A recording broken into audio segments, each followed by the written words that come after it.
Dina_pernix. Assalamualaikum Bun. Waalaikumsalam warahmatullahi. Kalau suami pelit dan serba berhitung, gimana cara bicaranya ya Bun? Bukan pelit kali, ya perhitungan.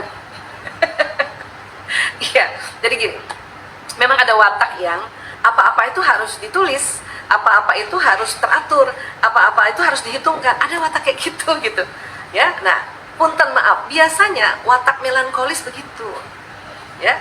Apa-apa harus dihitung karena dia mau detail, dan memang orang melankolis ini ekonomis. Boleh nggak kata pelit diganti ekonomis? Suami saya ekonomis, semuanya jadi teratur dan semuanya itu tidak boros dan juga ya tidak pelit, jadi gitu. Ganti ya, membuat istilah itu akan nanti menjadi sesuatu yang luar biasa deh. Coba ganti di otak kita, suami saya ekonomis karena memang wataknya, dan watak itu Allah yang kasih, ya watak yang selalu mau detail, selalu mau sempurna, ya. Makanya sebelum ditanya, kasih tahu, ayah, tadi kan ayah kasih uang 100.000, tadi bunda belikan ini catatannya. Itu orang yang melankolis, orang yang detail itu, yang ekonomis, seneng caranya kayak gitu. Ya, seneng banget cara yang kayak gitu ini ya, atau bahkan kita bikinkan.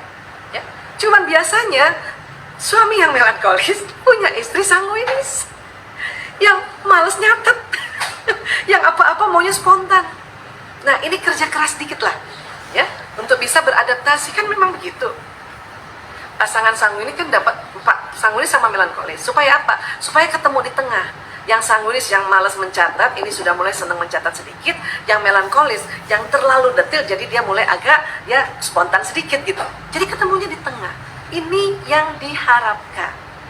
Ya, dalam rumah tangga ini adalah saling memberi, saling mengisi, dan saling mengajari gitu. Walaupun bukan berarti saya ajarin kamu ya, bukan begitu. Ya, dari perilaku pasangan itu kan kita mengambil pembelajaran di situ. Ya, jadi bilang apa suaminya? Ekonomis. Lagi stop melabel. Hari ini kayaknya judulnya stop melabel. Ya, oke. Iya, Mbak Dina _ apa nih? I12 apa C12 ya? Assalamualaikum Dr. Raisa. Waalaikumsalam.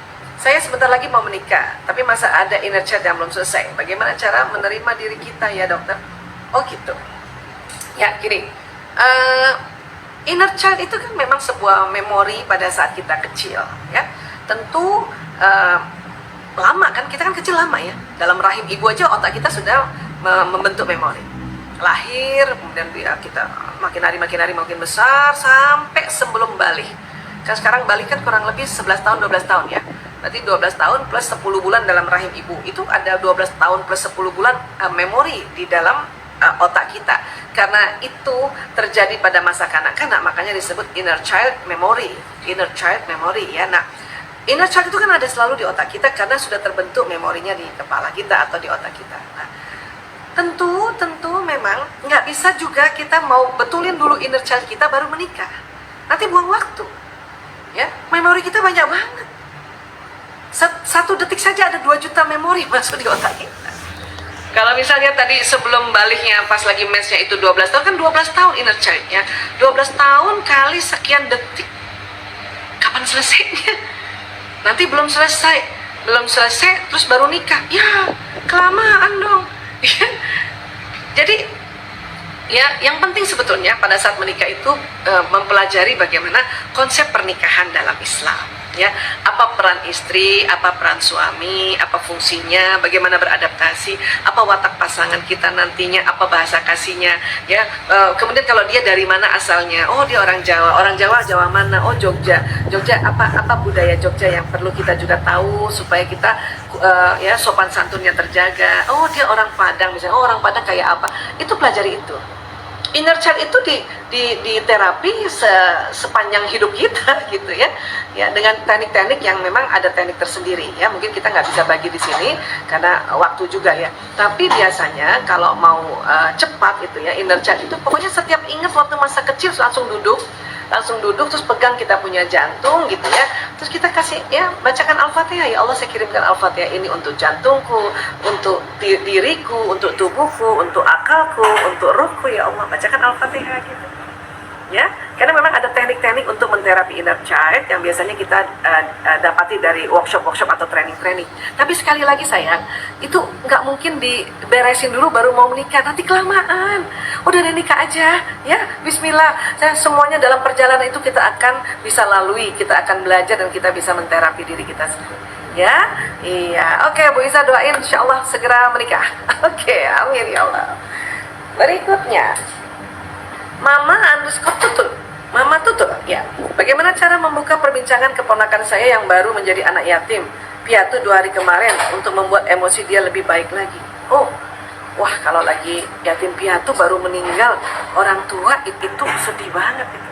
Ya, kita nggak usah tanya-tanya aja. Pokoknya kalau misalnya kita datang ke tempatnya ponakan, kita ambilin minum kah, ambilin ya.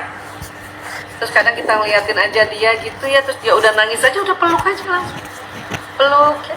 Usap-usap punggungnya kalau misalnya dia memang dia anak laki yang sudah dewasa, misalnya usap-usap gitu ya. Nggak usah tambah nasihat, nggak usah apa. Gini aja. Ya, ceritakan kebaikan-kebaikan. Ibumu tuh baik banget, ayahmu tuh baik banget, masya Allah, baik banget. Udah gitu-gitu aja. Ya, nggak usah kita kasih nasihat yang membuat dia jadinya marah gitu.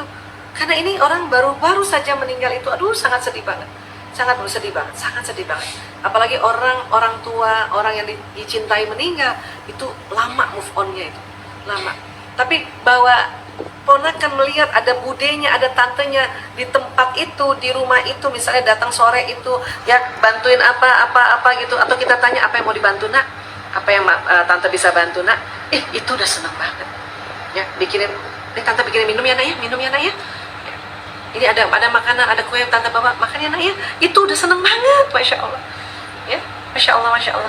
Ya, terkadang itu dia baru pelan-pelan lagi, baru bisa nanti mengungkapkan kesedihannya. Ya, mungkin hari ketiga atau hari ketujuh atau hari berikutnya. Ya, kadang-kadang kalau misalnya ada budaya misalnya ya takziah orang pada datang dia malah nggak bisa ungkapkan, sudah kita dampingi aja untuk ya memberikan input pada makanan dan minumnya dulu supaya dia kuat menghadapi ya tamu-tamu yang datang, misalnya ya sanak saudara yang datang, sanak keluarga yang mungkin dia nggak belajar bagaimana cara mendampingi seseorang yang sedang sedih, makanya capek tuh disuruh kenapa sih ibu meninggal, cerita lagi itu capek banget itu ya. Nah, kita yang sudah mulai belajar sedikit-sedikit bagaimana mendampingi orang sedih ya, kita nggak usah tanya-tanya, atau kita misalnya kitalah yang menjelaskan ya, dia suruh istirahat, nah seperti itu.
Ini juga syukuri lagi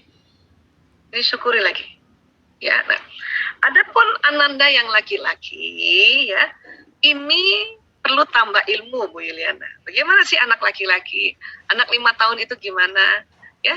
Kalau tadi Bu Yuliana bilang dia kok sangat keras, itu bukan mau membangkang. Laki-laki dari kecil itu, ketahuilah anak laki-laki dari kecil, otaknya disetting untuk jaga ibunya. Maka Bu Yuliana bersyukur lagi dapat yang berikutnya anak laki-laki. Walaupun dia masih kecil, dia sebetulnya jagain ibunya. Pokoknya anak laki-laki itu dari kecil, dari masih anak-anak sampai juga dewasa, di otaknya Allah kasih namanya hipotalamus yang lebih lebar. Fungsinya adalah menjaga keamanan. Dia jagain ibunya, bahkan dia jagain omanya. Karena anak laki tuh gitu, ya dia nggak jagain bapaknya. Karena bawah sadar anak laki-laki tahu bahwa otak laki-laki juga, buat apa laki-laki dijaga? Karena otak laki-laki menjaga keamanannya lebih lebar juga. Jadi anak ibu itu, walaupun umur 5 tahun, dia jagain ibu dengan cara anak-anak itu. Dan juga dengan watak. Ya. Kalau dia bilang misalnya, ayo kamu masuk kamar, nggak usah duduk sini. Enggak, aku mau di sini. Itu sebetulnya dia mau jagain ibunya walaupun sambil bermain. Karena laki-laki memang otak kanannya lebih dominan. Dan kanan ini salah satu fungsi otak kanan, otak bermain. Ya. Jadi jangan heran anak laki-laki bermain. Disuruh misalnya, ayo mandi, ayo gini. Dia kepengen lagi nggak mau mandi dulu, karena dia mau jagain ibunya. Cuman dia nggak bisa lafazkan itu. Gitu. Jadi bersyukur dulu. Jadi ya selalu lihat anak dengan bersyukur, ya Allah, Engkau berikan aku anak laki-laki. Rupanya dia jagain aku, ya Allah, aku baru tahu. Gitu. Kemarin-kemarin kan belum tahu. Ya, makanya tadi saya bilang kan kurang. Makanya pelan-pelan kita isi nih. Ya, gelas kurang bisa diisi. Ya. Nah, jadi pelan-pelan saya isi nih. Ya. Jadi bersyukur terus lihat anak laki-laki, ya Allah, terima kasih ya Allah anakku laki-laki. Dan jangan salah Bu, watak anak ibu inilah yang ini watak dasar anak pemimpin. Yang disebut ekstrovert. Ya, kalau nanti belajar watak lebih dalam lagi yang disebut koleris. Watak anak hasrat mengatur. Ya. Yang tegas, yang berprinsip. Memang keras ini anak. Ini anak keras memang. Tegas dan berprinsip, ya. Namun kalau dia tambah dikerasin, maka dia kecewa. Dia kecewa karena sebetulnya dia mau jagain ibunya. Dia kecewa sebetulnya. Nah, kekecewaan itulah maka ya dia akan melakukan hal-hal yang meminta perhatian ibunya. Iya benar Bu. Betul kan? Nah sekarang ini nih udah kita betulin semua nih, udah dilurusin dulu karena tadi kan dari awal ya, walaupun tadi saya bicara sama Bu Intan juga tuh lurusin niat. Termasuk tadi ya kita udah lurusin niat bahwa satu ya Allah saya rubah rasa bersalah ini menjadi memang rasa kurang, makanya mohon petunjuk untuk senantiasa ada terisi terus otak kita ini. Ya kan? Kedua, ya Allah saya luruskan niat mendampingi ibuku ya Allah dan saya bersyukur masih bisa. Ya. Nah, ketiga, ya Allah saya bersyukur Engkau berikan anak laki-laki. Tapi saya nggak tahu ya Allah, ternyata dia jagain saya, ya Allah ampuni saya ya Allah.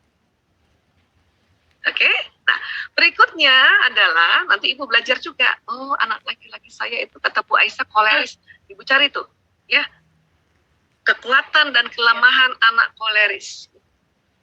Ya, nah, terus apa lagi? Setiap mau bicara sama anak atau namanya musyawarah, ya itu memang pakai tuntunan. Nah, sekarang saya buka lagi nih ya. Saya buka lagi slide-nya ya. Bunda Ifada aku buka ya. Supaya orang-orang kita semua ingat bahwa yang ajar nih bukan seorang Aisyah Dahlan, tapi Allah yang sudah ajarin kita ya. Nah, ingat ya, hati-hati ini orang tua panutan karena apa yang direkam oleh mata anak, telinga anak ya, itu masuk di otaknya, itu apa yang dilihat oleh anak ini ya. Jadi kalau anak juga memang wataknya sudahlah watak memang seneng ngatur, ditambah tadi ibu kerasin, ini kulitnya ini juga menerima pesan terekam di memorinya, maka tadi ya semakin tambah keras dia. Ya, untuk itu ya Allah ajarkan kita untuk apa? Musyawarah. Ini saya selalu ya keluarkan ya surat Ali Imran ayat 159. Bismillahirrahmanirrahim. Fabima rahmatim minallah lintalahum. Ya, maka karena rahmat dari Allah bersikap lembut terhadap mereka. Apalagi anak-anak belum balik ibu, Allah saja tidak memberi hukuman pada anak-anak yang belum balik, hanya diberi untuk belajar, latihan. Makanya belum ada dosanya anak ibu yang 5 tahun itu. Ya. Nah, maka kita disuruh lembut. Maka ini bukan hanya pada anak-anak, mereka ini bisa sampai orang dewasa. Ini katakan sekiranya engkau berlaku keras dan berhati kasar, tentulah mereka menjauhkan dari sekitarmu. Walau kunta fazzan ghalizal qalbi lan faddu min haulika. Ya. Mbak Isa, saya udah sikap lembut, tapi gimana? Tuh anak masih bantah, misalnya ada kayak gitu ya. Ini diajarin, Bu. Fa'fu anhum wastaghfir lahum, maka maafkanlah mereka dan mohonkan ampun bagi mereka. Maka ibu bilang, ya Allah, saya maafkan anakku. Sebut nama anaknya tadi, Bu, Fulan bin Fulan. Ampuni dia, ya Allah. Baru wasyawirhum fil amri, dan bermusyawarahlah dengan mereka dalam satu urusan. Baru tanya kenapa nak. Dan ingat, anak laki-laki kalau kita mau ajak diskusi atau ibu mau ngasih arahan, mau ngasih nasihat, pantang dalam kondisi dia lapar, haus, ngantuk, nggak mau denger dia. Maka untuk kalau kita mau kasih nasihat anak laki-laki atau mau kasih arahan sambil makan itu lebih baik. Atau anak laki lagi ngerjain PR atau ngerjain tugas, terus dia bilang, Bunda, aku lapar. Mending kasih makan dulu, baru dilanjutin tuh tugasnya. Karena itu yang akan bikin tantrum anak laki-laki. Kalau kita ya melanggar dari dia punya fitrahnya. Ya, nah baru terus